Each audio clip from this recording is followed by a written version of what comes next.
do this.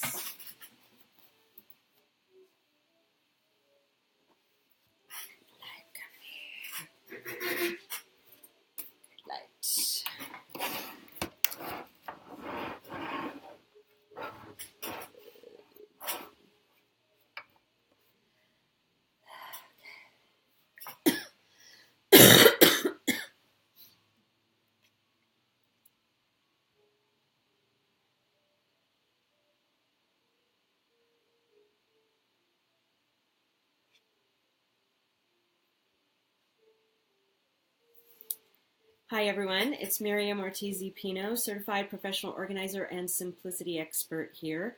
Another edition of More Than Organized Monday.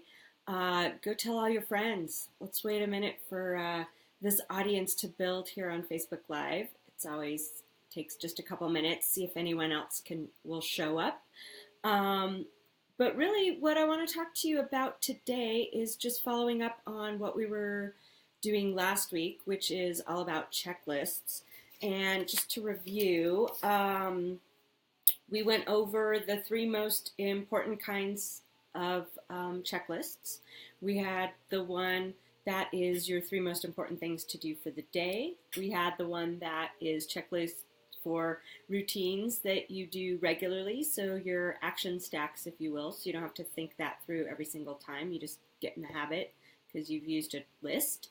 And we've talked about the ones for all the steps involved when the thing you're doing is done infrequently, so it becomes hard to make the habit. So that's where we started with checklists. And today I want to take it a little bit farther. But first I want to give you a chance to sign up for my upcoming webinar. It's actually going to be Tuesday, March 28th, 2017, and you can get all the details about it over at morethanorganized.net/workshops.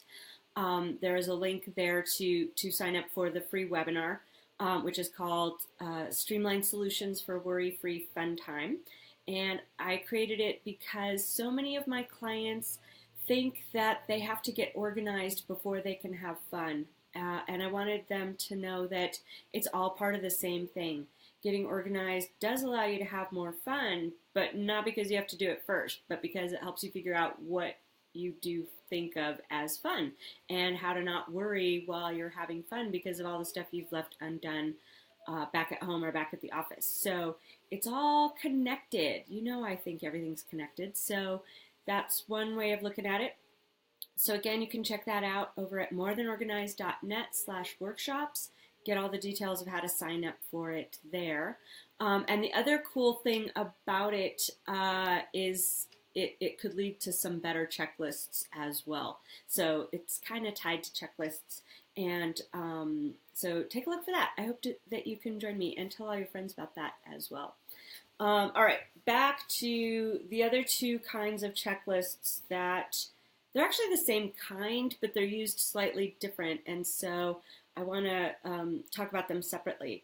But the first is for projects. When you have a project and you need to break it down into all the little tasks that need to happen for that project to come off, you can create a checklist of those things as well. And these can be simple or long. I was just comparing.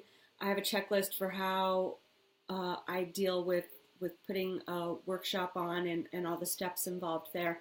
And mine is about 2 pages long at its longest. It's about a page and a half, depending on what kind of launch I'm doing for it.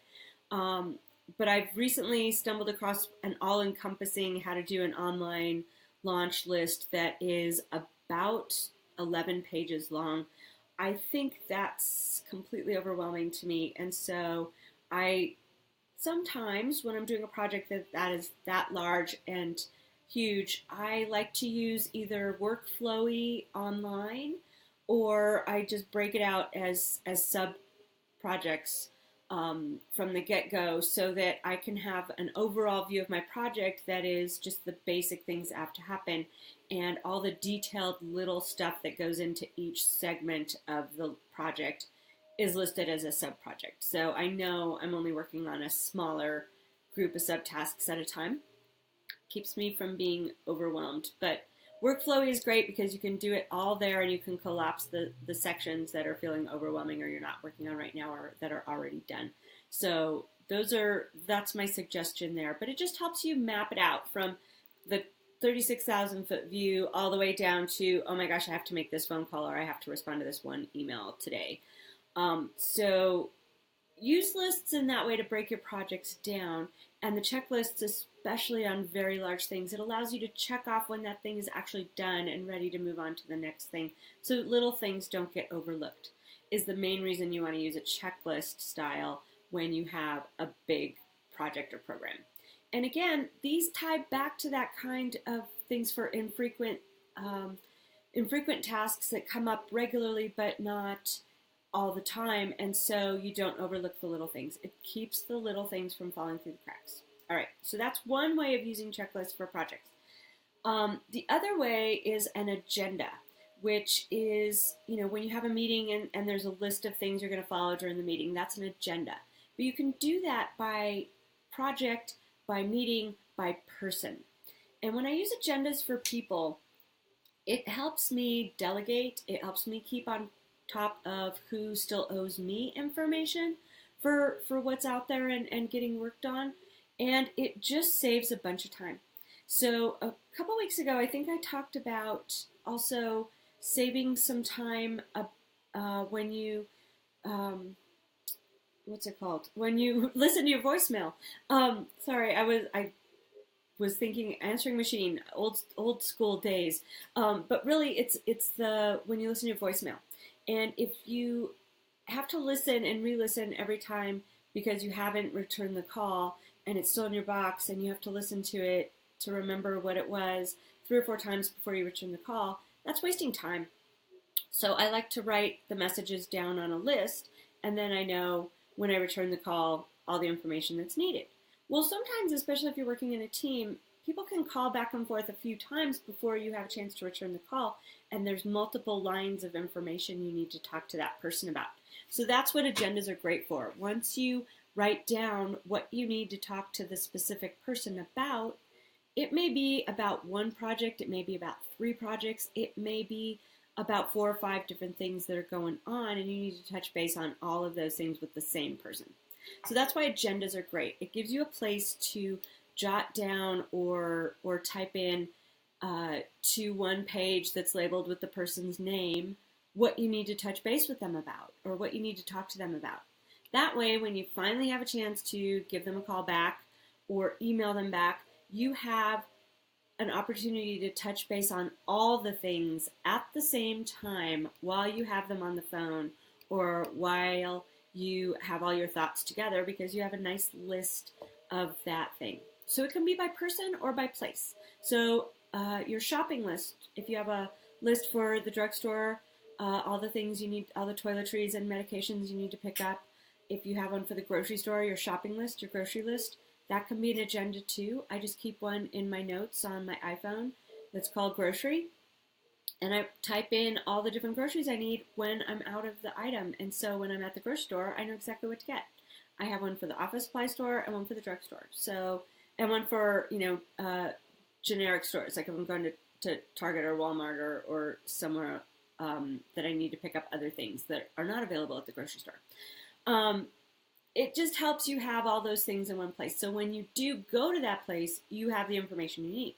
Another way to use that is library books. If you go to the library a lot, if you read a lot, I used to go and not remember which titles I'd read by certain authors. And, some of the novels I read are on the lighter side and by best-selling authors that have, 50, 70 books out there. And you go and you read the back jacket of someone like Nora Roberts, and they all sound like the same book, even though they're not quite the same book once you actually read them, and they're highly entertaining. When you read just the jacket, they start to blur together. And so I would get home from the library sometimes and be like on chapter 3 and go, wait a minute, I've read this book. So I started keeping agendas of my favorite authors or the series so I could keep track of where I was in the series when I went to the library to pick up the books. So those are just some of the ways you can use an agenda to be a checklist of sorts that keep you on track and saving time and consolidating the information into one place so you know where it is. So it also saves you space and hopefully a little bit of money because you're not buying the wrong things at the grocery store when you're there because you always have an ongoing list. Okay, that's all I've got on checklists. However, don't forget the webinar, Worry-Free or Streamlined Solution for Worry-Free Fun Time, happening tomorrow. You can get all the details about it at morethanorganized.net/workshops. And that's going to lead to some other checklist ideas, so you don't want to miss that. Thanks so much. Oh my gosh, I've had a bunch of people join me today. Thank you. Hello. Welcome to More Than Organized Monday and my Facebook live stream. As always, you can check it out again later if you need to catch more information or you missed the beginning, right here on the More Than Organized Facebook page or over on my YouTube channel, which is also More Than Organized. All right, thanks for joining me. See you again next Monday. Take care.